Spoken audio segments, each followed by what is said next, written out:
ô Allah, tu es le Seigneur des hommes, fais disparaître le mal, adhibil bas, washfi anta shafi, et guéris car c'est toi qui guéris. C'est toi le guérisseur par excellence. C'est toi qui permets ici aux médecins d'apporter des remèdes qui ne sont que des causes et qui permettent de guérir par la permission d'Allah Jalla fi'ula. Anta shafi, la shifa'a illa shifa'uk. Le prophète disait, il n'y a aucune guérison, nulle guérison en dehors de ta guérison. Shifa'an la yughadiru saqama. Une guérison qui ne laissera plus aucune place au mal, à aucun autre mal après celui qui aura disparu. Telle est l'invocation qui relève de la sunna, qui doit être prononcée, récitée par celui qui est malade ou celui qui visite un malade. Et dans ce hadith rapporté par Al-Bukhari ou Muslim, on retrouve le nom d'Allah Azza wa Jal qui est Anta Shafi. C'est toi, celui qui guérit. Alors il faut bien comprendre une chose, c'est que ici en islam, il n'est pas demandé simplement de faire des invocations sans utiliser les causes. À titre d'exemple, le fait d'aller voir le médecin, de prendre des médicaments préconisés par le médecin, etc. Non, loin de là. Va voir le médecin, prends des médicaments, utilise les remèdes prophétiques, utilise les remèdes coraniques, utilise les remèdes qu'on va citer prochainement, Inch'Allah tabaraka wa ta'ala wa billahi tawfiq. Mais n'oublie jamais une chose, jusque ta mort, que toutes les causes que tu vas utiliser ne peuvent profiter ni ne nuire en quoi que ce soit sans l'effet de celui qui met l'effet dans les causes comme et quand il veut, Ash-Shafi, le guérisseur par excellence, Allah, jusque ta mort. Et c'est ainsi que tu pourras vraiment concrétiser ce que j'ai dit précédemment, At-Tawhid. Parce qu'il faut bien comprendre, ayyuhal akhyar, que le fait de vouloir concrétiser At-Tawhid, ce n'est pas simplement le fait de se limiter à la lecture d'un livre qui a pour titre At-Tawhid, mais c'est de vivre avec At-Tawhid, d'avoir confiance en Dieu jusqu'au bout, d'être toujours optimiste et de t'en remettre à Dieu, même dans les plus difficiles des situations et les situations les plus critiques. Et beaucoup ont concrétisé At-Tawhid, wala nuzakki ala Allahi ahada, et nous ont montré qu'ils ont compris qui était le guérisseur par excellence. Et je ne vous parle pas de compagnons qui ont vécu il y a 14 siècles, à notre époque il y en a plein. Ici à titre d'exemple, il y a un qari, misri, un récitateur égyptien qui est toujours vivant, qu'Allah Jalla wa Ala allonge sa vie sur son obéissance, amin ya rabbal alamin. Il s'appelle Abdul Halim, et lui il nous raconte ce récit qui a eu lieu, si je ne me trompe pas, il y a plus de 20 ans ou 20 années en arrière, 20 années en arrière, il y a 20 ans. Et il dit qu'il a été pris d'une maladie intense au foie. Il est parti chez le médecin, bien sûr, en utilisant les causes, c'est ce qui est demandé, et après plusieurs analyses, eh bien le médecin l'a convoqué. Et il lui a dit, malheureusement, je dois t'annoncer que ta maladie est irréversible, on ne peut plus rien faire. Ton foie ne fonctionne quasiment plus. Plus que cela, je suis obligé de te le dire et de te prévenir. Il ne te reste sûrement plus que 1 mois au plus à vivre. Alors le qari, le récitateur qui est toujours vivant, et ce récit est cité par lui-même il y a 20 ans en arrière, eh bien quand il est sorti de chez le médecin, bien sûr quelque part pris d'émotion, pris de peur, c'est humain, nous sommes des êtres humains, mais avec une confiance sûre et complète en Allah subhanahu wa ta'ala, il s'est rendu chez son père et lui a dit, j'ai été éprouvé et tu vas t'être éprouvé, je dois te raconter ce qui s'est passé. Le père lui a dit vas-y, et il lui a raconté ce qui lui est arrivé, et le père a dit alhamdulillah, at-tawakkul, as-sabr, as-thabat. C'est au moment où on apprend le malheur, c'est pas 5 heures après, c'est pas 2 jours après, c'est pas 1 an après, il dit la louange est Allah, il s'en est remis à son Seigneur tabaraka wa ta'ala. Et là le père lui a dit, eh bien toi tu es meilleur que beaucoup d'autres, parce que d'autres personnes sortent le matin et ne reviennent pas le soir chez eux. Ils sont morts dû à un accident ou autre. Ils ne s'y attendaient pas. Contrairement à toi, Dieu t'a laissé 1 mois devant toi. C'est comme s'il te prévenait. Tu as 1 mois pour te rapprocher de ton Seigneur. Et là, son père a rappelé c'est quoi? L'amour d'Allah subhanahu wa ta'ala. Et le fait de se préparer pour l'au-delà. Il lui dit, oh mon fils, montre-moi maintenant à travers tes actions ce que tu vas préparer pour ton au-delà. Il lui remonte le moral. L'optimisme. Toujours remonter le moral. Et il s'en est remis à Dieu. Et il a multiplié les invocations, la récitation du Coran et Qiyamul Layl. Et il est tombé malade. Ou il a reçu du moins cette annonce pendant le mois du Ramadan, alors qu'il présidait la prière pour Salat al-Tarawih. Et vers la fin du Ramadan, ici quand il a entendu cette nouvelle, eh bien il s'est retranché chez lui et il s'est consacré à ce qu'on appelle al-khalwa. Il s'est isolé entre lui et son Seigneur tabaraka wa ta'ala. Et ce qu'il dit à ce moment-là est quelque chose de très intense. Il dit, j'ai fait plusieurs nuits, qiyamul layl, toutes mes nuits, ou la quasi-totalité de mes nuits, je l'ai passé en priant. Mais regardez ce qu'il dit, ce qui est très important. Il dit, je me souviens d'une dua, et je pense que c'est la cause de ma guérison. Il dit, lors du dernier tiers de la nuit, il n'a pas dit, j'ai invoqué Allah simplement. Il a dit, j'ai parlé à Allah. Et ça, c'est toute la différence. Il y a une différence entre invoquer Allah de façon mécanique et parler à Allah avec ton cœur.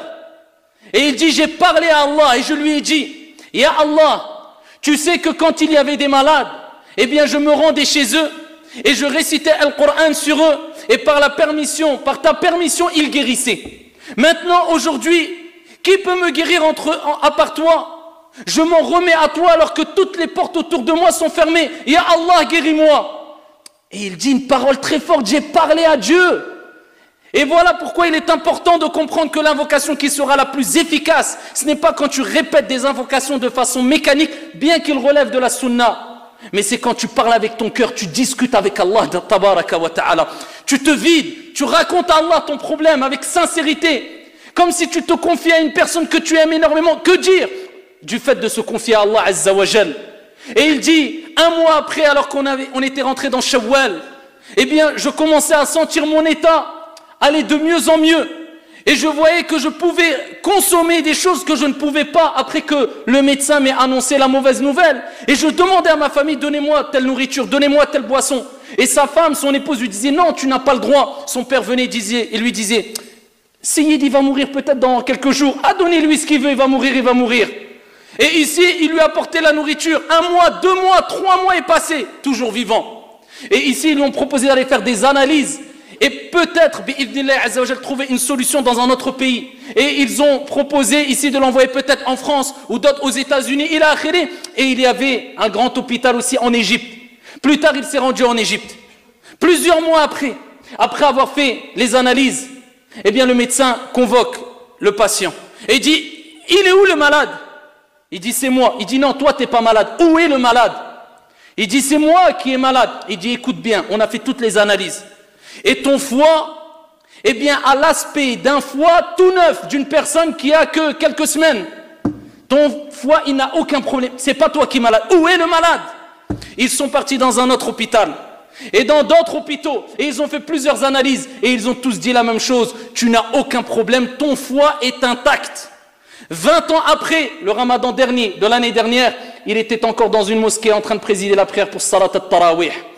Ce qui nous rappelle, ayyuha al-akhyar, que bien sûr il y a des causes, mais il ne faut jamais désespérer, être optimiste jusqu'au bout et comprendre que Ash-Shafi, Allah tabaraka wa ta'ala, c'est lui qui guérit. Et wallahi, combien de personnes, ne serait-ce qu'avec leur morale en béton, avec leur optimisme, par la permission d'Allah, ils ont guéri. Et combien de personnes se sont détruites avec leur pessimisme et le fait de baisser les bras, et ils se sont détruits, autodétruits à petit feu. Parce que le psychologique joue énormément. Même quand on te dit que tu es malade, eh bien prends le dessus. Et cela est une cause parmi les plus grandes des causes de la guérison bi'idhnillahi tabaraka wa ta'ala. Et combien on en a vu? Des personnes très âgées à qui on avait dit il te reste que quelques semaines, quelques mois. Wallah, ils sont toujours présents, qu'Allah Jalla wa ala les préserve. Parce qu'ils avaient un moral en béton. Et quand tu leur parlais, ils ne cessaient de dire Alhamdulillah et garder le sourire. Alors que d'autres personnes sont touchées simplement par une épine. Eh bien, tu le vois qui démoralise et qui pleure et qui dit ça y est, c'est ma fin, c'est ma perte, c'est ma... Soyez optimistes jusqu'au bout. Et quand toutes les portes se ferment, sachez qu'il y a au-dessus de vous Ash-Shafi, celui qui guérit. Et Allah Azza wa Jal guérit qui il veut, comme il veut, quand il veut. On utilise les causes, mais nous, en tant que musulmans, on concrétise at-tawhid, l'unicité. Et comme j'ai dit, at-tawhid, ce n'est pas un titre sur un livre ou un livre qu'on lit mécaniquement, mais c'est vivre avec tawhid, et ça, c'est du tawhid. Et c'est comme ça qu'on va se rapprocher d'Allah Jalla wa ala à travers ce nom qui est Ash-Shafi. Sachant qu'Allah guérit les corps, al-abdan, et les âmes, al-nufus. Qui peut le faire? Tu peux trouver un médecin qui t'apporte des causes, des remèdes. Par la permission d'Allah tabaraka wa ta'ala, cela te permettra de guérir, des médicaments, etc. Mais qui peut t'apporter une guérison complète du corps et de l'âme, si ce n'est Allah subhanahu wa ta'ala? Et c'est pour ça qu'Allah Jalla wa ala dit dans le Coran, Ya ayyuhan nas, قد جاءتكم موعظة من ربكم وشفاء لما في الصدور. Oh vous les gens, قد جاءتكم موعظة من ربكم, une exhortation al-Qur'an est venue de la part de votre Seigneur tabaraka wa ta'ala, min rabbikum wa shifa'un lima fi as-sudur, et une guérison pour les poitrines. Car Allah tabaraka wa ta'ala, à travers le Coran, il guérit les cœurs et les âmes. Il guérit les âmes et les corps. Il guérit qui il veut quand il veut, subhanahu wa ta'ala, wa huwa al-shafi. Voilà pourquoi il faut comprendre que la guérison ne doit pas toucher simplement notre corps, mais notre corps et notre âme, notre cœur, nos défauts. Et combien de maladies on a accumulées dans notre cœur depuis que nous sommes nés. Et combien de maladies on a et on vit avec, malheureusement, comme al-hasad, la jalousie, les pires des maladies. La haine, la rancœur, la jalousie, toutes ces choses-là, c'est des maladies du cœur. Et si tu ne demandes pas à Allah qui détient les cœurs entre ses doigts et il les tourne comme il veut, de te guérir, qui va te guérir? Est-ce que tu penses qu'un médecin va réussir à prendre ton cœur et nettoyer ton cœur des maladies telles la jalousie, la haine? C'est que Allah subhanahu wa ta'ala qui peut le faire et qui tourne les cœurs comme il veut. Voilà pourquoi le prophète alayhi salatu wassalam, parmi les invocations qu'il répétait le plus, c'était Ya muqallib al-qulub, thabbit qalbi ala dinik. Oh toi qui retourne les cœurs, raffermis mon cœur sur ta religion. Parce qu'il sait que le cœur, quand il accumule beaucoup de maladies, il peut se retourner d'une seconde à l'autre. Aujourd'hui tu es pieux, demain tu es pervers. Aujourd'hui tu es croyant, demain tu ne crois plus. Ça va très vite, jamais être trop sûr de soi. Se préoccuper de son âme et de son corps. Et de la réforme de son cœur et de son âme, plutôt que la réforme du cœur et des âmes des autres. Ya muqallib al-qulub thabbit qalbi. Il disait le prophète, il s'occupait de lui d'abord. Mon cœur sur la religion. Ayyuhal muslimoun. Il faut savoir que la maladie qui touche l'être humain, eh bien c'est Allah tabaraka wa ta'ala qui l'a descendu. Et Allah jalla wa ala, comme le prophète alayhi salatu wa salam a dit, ma anzala Allahu da illa wa anzala ma'ahu dawa wa fi riwaya ash-shifa. Allah n'a pas descendu une maladie sans descendre avec son remède, sa guérison. Eh bien celui qui est malade, qui sache qu'il y a une guérison, la connaît celui qui la connaît. Et on est ignorant celui qu'Allah tabaraka wa ta'ala n'a pas permis ici de connaître cette maladie-là. Dans tous les cas, les maladies, eh bien, c'est Allah qui les descend.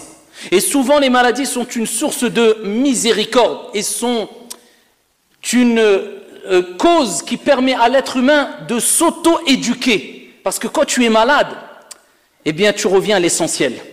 Tu ne penses plus à gagner de l'argent, tu ne penses plus à ton problème qui vient de je ne sais où, qui est je ne sais où, tu veux juste simplement as-sihha wal-afiyah. Tu veux simplement la santé parce que tu sais que tu ne peux être utile ni pour toi ni pour les autres quand tu es malade.